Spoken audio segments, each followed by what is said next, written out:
Baiklah, di sini saya akan menjelaskan materi tentang pendidikan Tiongkok, Kongfusi 551 sampai 478 sebelum Masehi, Lao-tzu, metode mengajar, organisasi sekolah, dan khusus anak wanita. Terlebih dahulu, saya akan memperkenalkan diri saya. Perkenalkan, nama saya Nindarya Rika, NIM 13 18 126. Saya dari Prodi Pendidikan Sejarah, kelas A pagi, semester 4. Dosen pengampu Ibu Pipi Irwani MPD, mata kuliah Sejarah Pendidikan. Saya dari IKIP PGRI Pontianak. Di sini saya akan menjelaskan sejarah pendidikan di Cina. Pertama, sikap orang Cina yang mementingkan pendidikan di dalam kehidupan mereka. Pendidikan yang telah melahirkan sebuah filosofi orang Cina mengenai pendidikan. Pendidikan ini telah lama menjaga kekuasaan Cina beberapa lamanya sampai masuknya negara asing ke Cina yang merubah wajah sistem pendidikan di Cina. Tetapi pada kesempatan ini mereka tidak menjelaskan sampai pertama masuknya bangsa asing ke Cina. Permulaan pendidikan Cina pendidikan Cina kuno mencapai puncak di mana dimulai pada dinasti Han,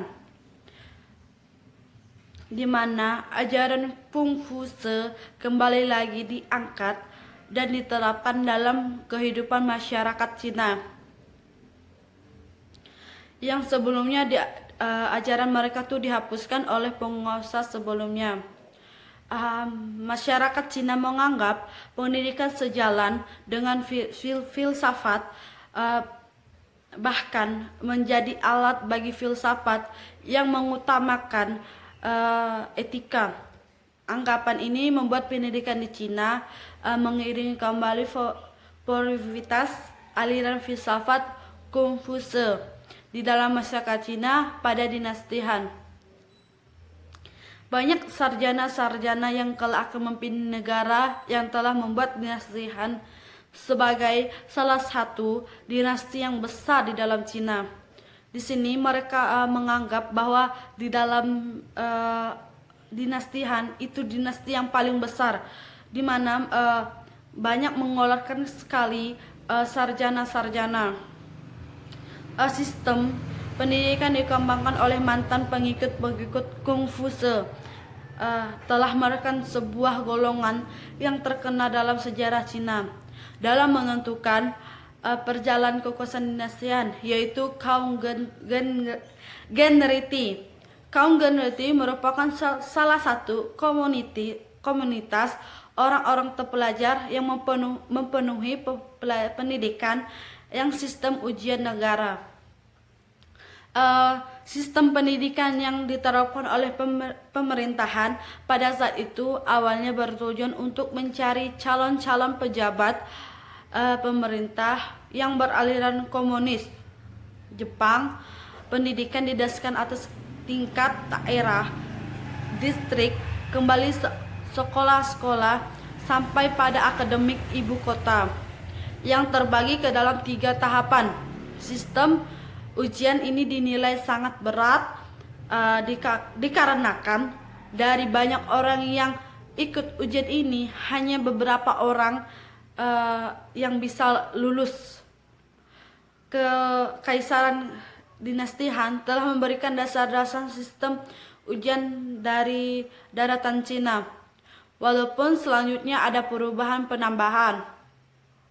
Sistem pendidikan ini juga membawa perubahan pada stratifikasi masyarakat dan pola pendidikan yang menghasilkan lulusan-lulusan pelajar secara alami membentuk kelas baru yang pada akhirnya menggeser posisi bangsawan dalam stratifikasi masyarakat Cina.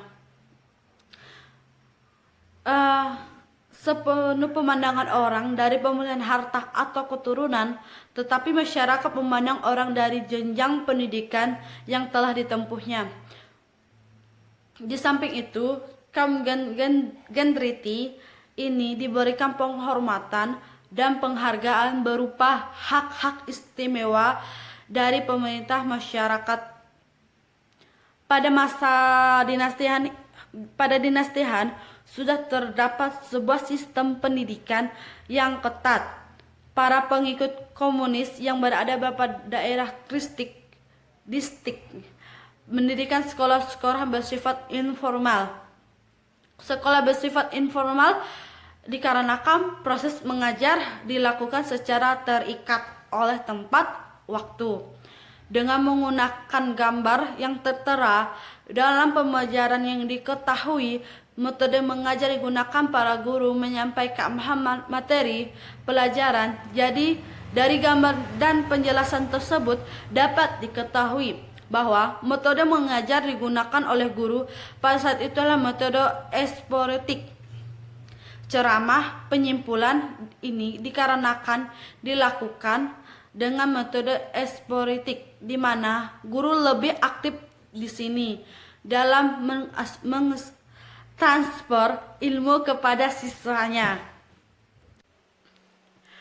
Pada tahun 1993 tercatat guru memiliki gaji yang rendah, dan disadari di kondisi ini akan mempengaruhi terhadap kinerja guru dan prioritas guru dalam melaksanakan tugasnya.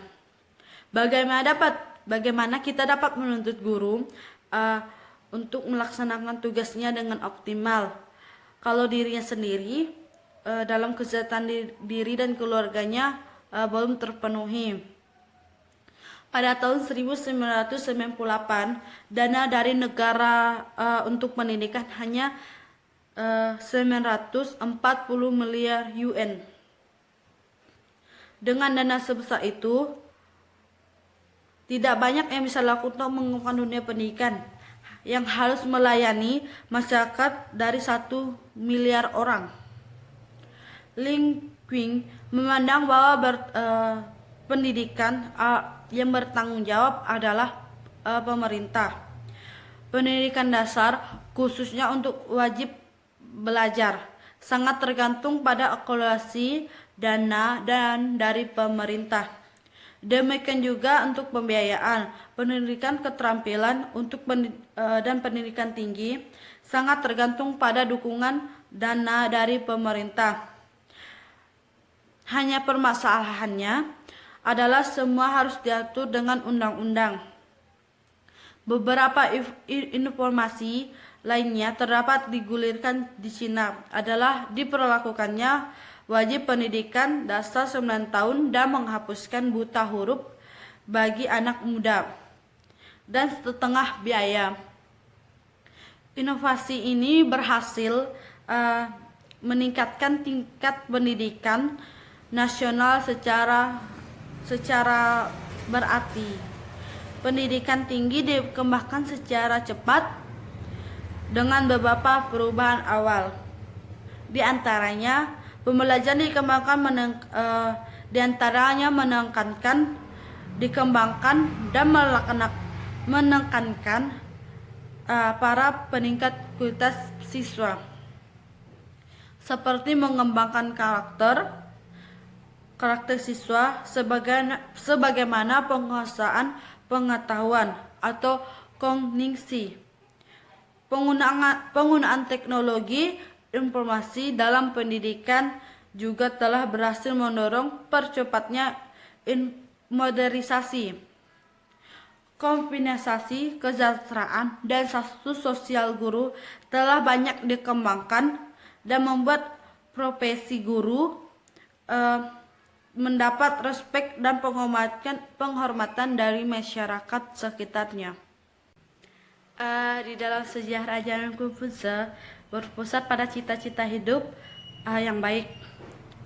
Mereka mementingkan persaudaraan antara manusia meskipun persaudaraan itu ditentukan oleh kelas. Ada 5 persaudaraan yang fundamental. Satu, antara pemerintah dan rakyat. Kedua, antara ayah dan anak. Ketiga, antara suami dan istri. Keempat, antara kakak dan adik. Kelima, antara teman dan teman. Persaudaraan ini dikemukakan oleh Corbusier berdasarkan kepada doktrin tunduk. Rakyat tunduk kepada pemerintah, anak kepada ayah, dan seterusnya dengan sedemikian. Semua kebiasaan akan tetapi menjaga berkaitan dengan hal tersebut, ia mengajukan 5 kewajiban utama. 1. Kewajiban utama ini merupakan cinta universal. Kedua, keadilan, yaitu yang tidak adanya kewelengan. Ketiga, perasaan akan perintah, yaitu menyelesaikan diri untuk dipergunakan tiap orang menyukai posisi masing-masing. Keempat, berhari-hari kejujuran hati dari pikiran, selalu berbuat jujur. Kelima, kesetiaan merupakan kesetiaan yang harus dijalankan kepada ayang dan sebagainya. Dan metode pengajaran berjalan dari satu tempat ke tempat lainnya untuk menyebarkan ajaran dengan belajar dan berpikir seperti diajarkan Confucius. Confucius sangat memperhatikan kualitas individu. Jadi dia berusaha keras supaya murid memiliki pengetahuan yang tinggi dan luhur. Tidak semua murid dianggap sama kualitasnya. Mulai bersekolah dari umur 7 tahun dengan waktu pembelajaran mulai matahari terbit hingga terbenam. Pada tingkat tinggi ada ujian-ujian.